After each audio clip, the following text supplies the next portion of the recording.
Hey guys, this is Bob Cook with Performance Physiotherapy and Off the Grid Fit. I want to talk to you for a few minutes about scapular setting. Okay, so the whole purpose of scapular setting is to engage your shoulder blades into your hip. All right, anything you're doing any movement at all, and you're going to use your upper body, you're going to try and transmit that force from your hand into your foot. I've talked about this before, but it bears repeating. Okay, so the best way to do that is to align your humeral joint with your scapula and align that with your spine. Okay, and your spine should be aligned down to your pelvis. Now, to get there, the problem comes that when people are doing activities with our body, they habitually will grab something and their shoulder come up and forward. I had this talk with a triathlete just the other day who was talking about her swim stroke. And as your swim stroke would go out, and I see this all the time, just YouTube it, but the people will be teaching, these are very accomplished athletes, will be teaching to reach, then grab, and then pull. And when they pull, watch my shoulder comes up like this as they pull down and through. Okay, what they've just done is disengage your shoulder from the trunk, which is exactly what they don't want.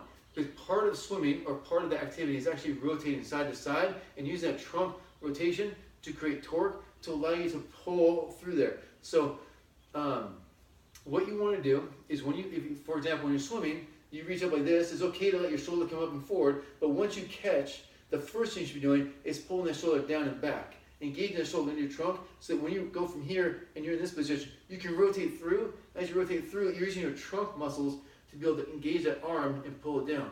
Okay? Otherwise, you leave that arm hanging out on its own, and it's doing all kinds of damage to that thing. Okay, swimmers are notorious for having bad shoulders, and that's one reason why. All right? So scapular setting is designed to get rid of that and allow you to get your shoulder blade on your rib cage and allow transmit forces like it's supposed to. Okay? So here's how we're going to do it. We're laying on your stomach, and typically, I don't have one right now, but typically I'd have like a towel or something like that underneath your forehead, so that way you could be able to keep your face off the ground. I'm going to put my face on the ground. It's my gym. I can do what I want, right? Okay, so from here, lay down flat on your stomach, like this. And from this position, what you want to do is you want to take your shoulder blades and pull them down and back towards your hips. Okay? So as I'm doing this, I'm pulling my shoulders off the ground, and I'm going to hold them there for kind of, say, let's do a count of 5 right now. And then from this position, I'm going to lower them back down. I'm going to let them fall all the way down almost to the ground to give myself a sense of motion. If I just do a little bit like this, it doesn't feel like a whole lot. I get a lot more sense of motion doing this, and I feel a lot more accomplished. I can get a better idea of what I'm doing. Okay? So I'm going to move them back like this as far as I can, and back down.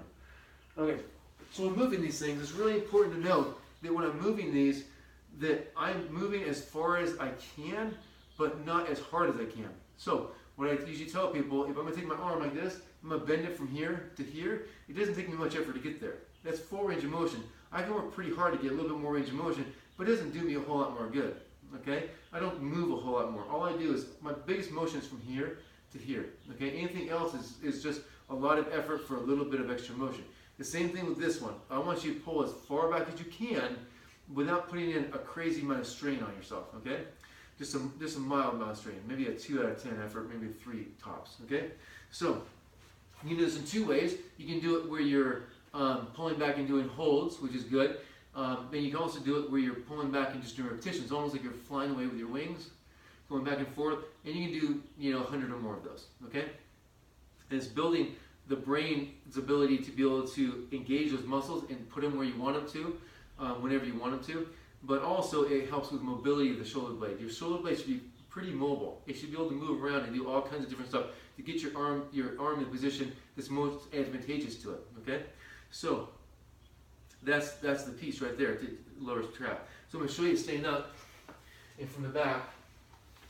So from here, I'm doing the same thing, but what I'm doing is I'm going to pull my shoulders down and back and relax. Down and back. And when I'm coming forward, I'm actually purposefully letting my shoulders roll forward to pull them back. So I get that sense of motion. So I get that sense of feeling of what it's like to be in a bad position or to be in a good position, okay? Again, I want to reinforce that letting your shoulder roll forward is not bad in and of itself. What's bad is when you take your shoulder from this position and you don't fix it on your rib cage before you apply pressure through your arm. That's your problem, okay? So this is Bob Cook with Performance Physiotherapy and Off the Grid Fit. I'll see you next time.